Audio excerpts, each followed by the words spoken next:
Samantala upang maibsan ang problema sa paradahan sa Baguio City, pagpapatayo ng parking buildings ang target na maisakatuparan ng LGU.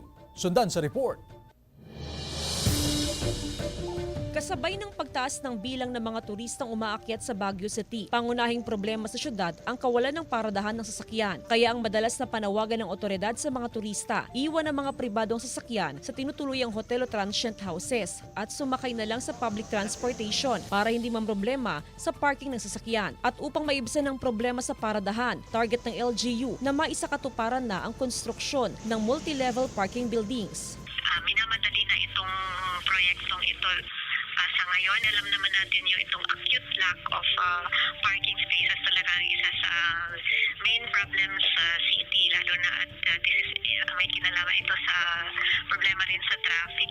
Meron na natukoy ang LGU na 13 lugar kung saan ipatatayo ang parking buildings. Kakasya raw rito ang 14,000 parking slots. Sa ngayon, nasa 2,700 parking slots lang ang available at nagagamit sa City of Pines. Sa oras na maisakatuparan ng proyekto, makatutulong ito na maibsan ang traffic congestion sa syudad. Kasama si Jing Dakanay, Jasmine Gabriel Galban, One North Central Luzon.